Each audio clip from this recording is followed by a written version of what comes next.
On the morning of October 24th, 2001, dozens of drivers were heading through the Gotthard tunnel in Switzerland as usual. Among them was Bruno Saba, a 31-year-old Italian truck driver who was transporting a load of car tires from the northern part of the country. For him, the 10-mile route under the Alps was familiar, one of the most important transport links between Italy and the rest of Europe. At the same moment, a Belgian truck carrying clothing, textiles, and photographic film entered the tunnel from the opposite direction. The driver was heading south toward the Italian border. There was no sign of trouble, just a normal work trip on a familiar route. At 9:39 a.m., for some unknown reason, the Belgian truck crashed into the tunnel wall, bounced back, and veered into the oncoming lane, right under Bruno Saba's wheels. The collision was inevitable. Fuel spilled onto the asphalt, a spark ignited, and the load of rubber tires turned into a raging inferno. In a matter of minutes, the temperature rose to 2,192 degrees Fahrenheit, turning the section of the tunnel into a fiery trap from which not everyone was able to escape. To understand how this tragedy happened, we need to go back to the history of the Gotthard Pass and find out what this tunnel was like before October 2001. The Gotthard Pass has connected the north and south of Switzerland for more than 8 centuries. Since the 13th century, this dangerous mountain pass has been used for trade between German lands and Italy, but in winter it became virtually impassable due to snow and avalanches. By the 19th century, the idea of a tunnel had emerged. In 1882, the Gotthard Railway Tunnel was opened, but with the growth of motor traffic, it became insufficient. In 1969, the Swiss government approved the construction of a road tunnel. 11 years of work culminated on September 5, 1980, with the opening of the 10-mile-long Gotthard Road Tunnel. The design reflected the technology of its time. 2 lanes, one northbound and one southbound, ran in a single tube. An emergency gallery with its own ventilation system was built alongside, connected to the main tunnel by passages every 820 feet. Safety was ensured by shelters for 70 people each, equipped with communication systems and protected from fire. The ventilation system operated on a longitudinal principle. Air moved in the same direction as the traffic, ensuring circulation throughout the entire length of the tunnel. This feature would later play a fatal role in the unfolding tragedy. By the end of the 1990s, the tunnel had become a key artery of European logistics. Every day, about 18,000 vehicles passed through it, 1 in 5 of which was a truck. More than 1 million trucks a year connected the industrial north of Europe with the Mediterranean ports of Italy. The route was particularly important for the Italian economy. Alternative routes through the Alps were longer or had weight restrictions. The Gotthard Tunnel allowed heavy trucks to cross the mountains unimpeded, saving time and money. By October 2001, the tunnel had been operating for more than 20 years without any serious incidents. Safety systems were regularly checked, and maintenance was carried out to high standards. There was no indication that a normal morning could turn into a tragedy that would change approaches to tunnel safety around the world. On the morning of October 24, 2001, traffic in the Gotthard Tunnel was normal for a weekday. Dozens of cars and trucks were moving in both directions, drivers habitually following their familiar route. Bruno Saba was driving his Italian truck loaded with rubber tires from north to south, with only about half a mile left to go before exiting the tunnel. A Belgian truck loaded with clothing, textiles, and photographic film was traveling toward him. What exactly happened to the Belgian driver remains a mystery. Perhaps it was a momentary loss of concentration, a technical malfunction, or simply a fatal accident. At 9:39 a.m., the truck veered sharply off course and crashed into the right wall of the tunnel. The impact threw the vehicle into the oncoming lane. Saba saw the truck coming towards him but was unable to do anything. There was no time to maneuver. The 2 heavy vehicles collided head-on with such force that the metal was mangled and the fuel tanks ruptured. Diesel fuel spilled onto the asphalt of the tunnel. A few seconds after the collision, there was a short circuit in the electrical system of one of the trucks. A spark fell on the spilled fuel and a fire started. At first it was a small fire, but the load of rubber tires on Saba's truck turned it into a real inferno. Tires burned very intensely, emitting thick black smoke and reaching temperatures of over 2,000 degrees Fahrenheit. Saba managed to get out of the cab through a side window. Despite the shock of the accident, he kept his wits about him and began warning other drivers of the danger. The Italian ran to the southern exit of the tunnel, shouting at oncoming cars to turn around and leave the tunnel immediately. His actions saved dozens of lives. The southern part of the tunnel was evacuated in a matter of minutes. The Belgian driver was not so lucky. He was seriously injured in the collision and was unable to leave the scene of the accident quickly. His body was later found in the main tunnel, a few feet from the point of impact. Meanwhile, the fire was gaining momentum at an alarming rate. Burning tires created temperatures of up to 2,192 degrees Fahrenheit, enough to melt car metal. The flames spread to other cars that had not managed to leave the accident zone. Spilled fuel created trails of fire that stretched dozens of feet along the tunnel.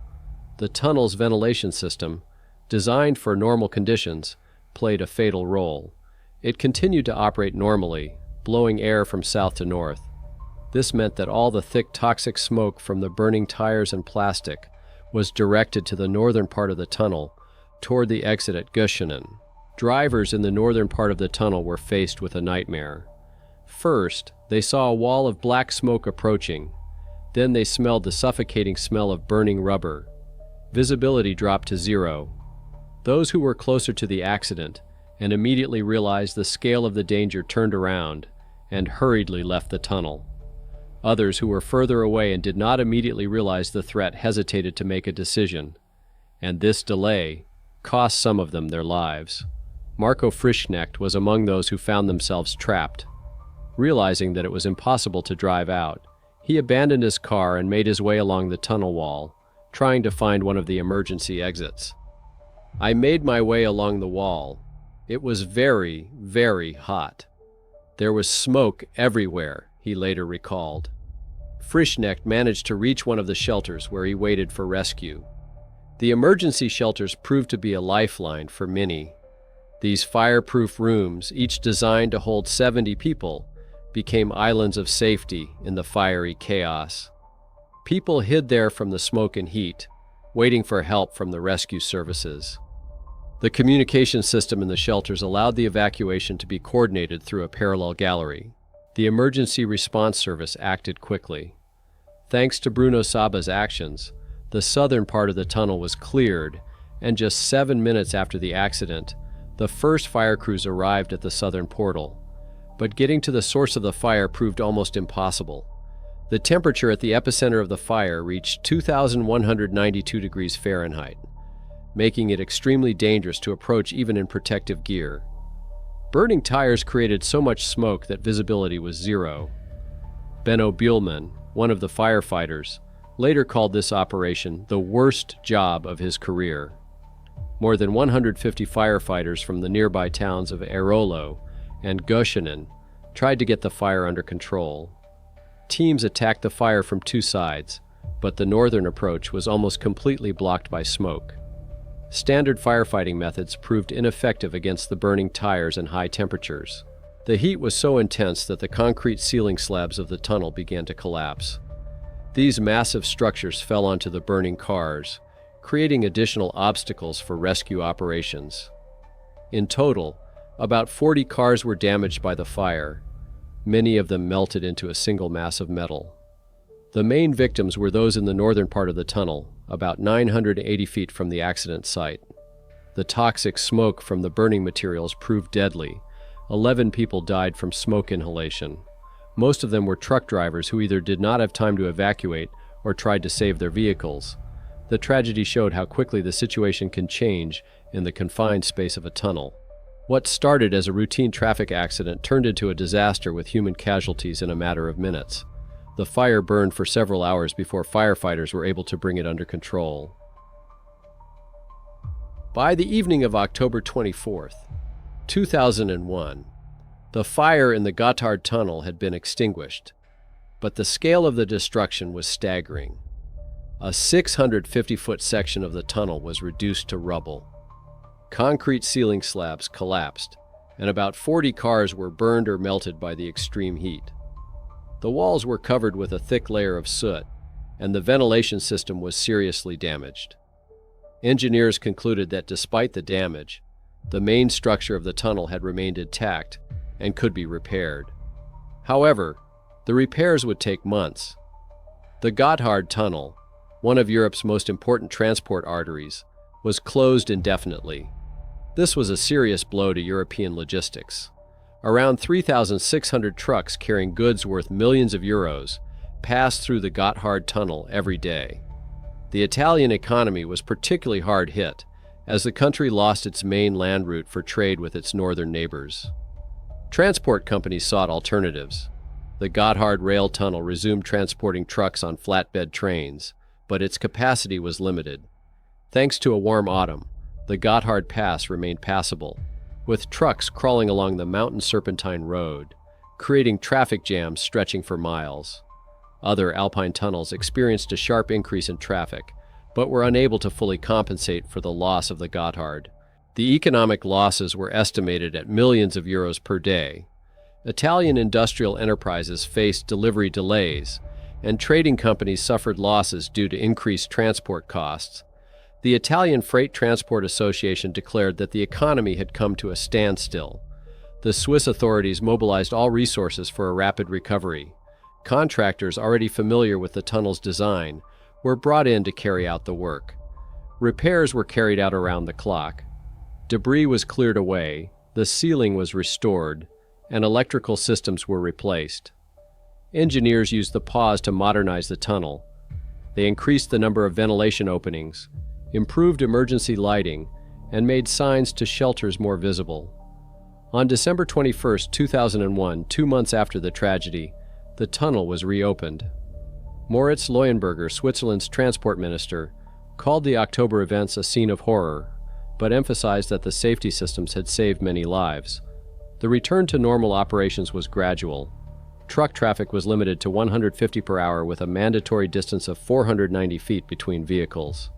These measures were intended to prevent traffic congestion and facilitate evacuation in the event of new incidents. The Gotthard tunnel fire was a turning point in the history of tunnel safety. The tragedy forced engineers and experts around the world to rethink their approaches to the design of long road tunnels. The Gotthard was not the first such disaster in Europe.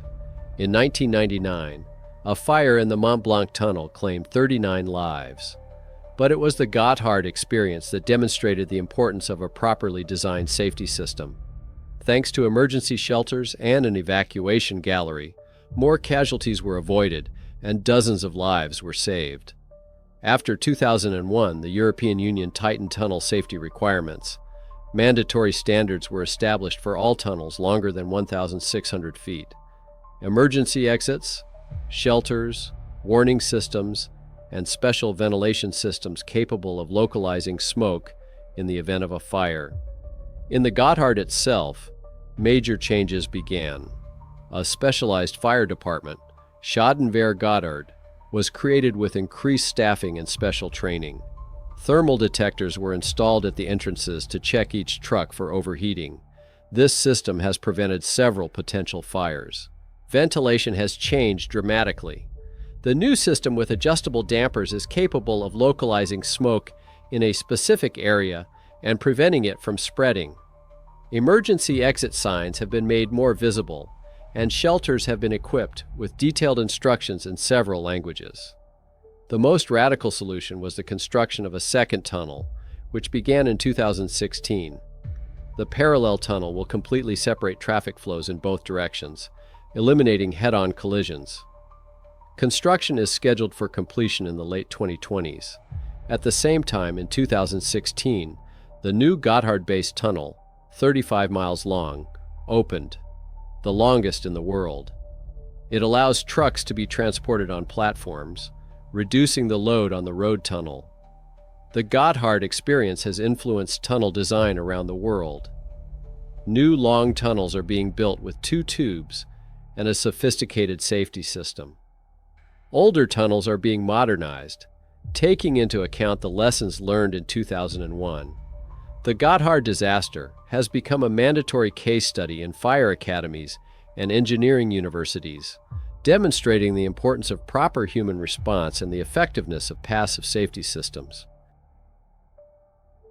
Today, more than 20 years later, the Gotthard Tunnel remains one of Europe's most important transport arteries. Millions of cars pass through it every year, most drivers unaware of the tragedy that occurred here in October 2001. But every safety system, every emergency exit, and every truck inspection procedure preserves the memory of the 11 people who did not return home that autumn day. The names of Bruno Saba, who saved dozens of lives with his quick actions, and the firefighters who risked their lives fighting the fire, remain in the history of the tunnel.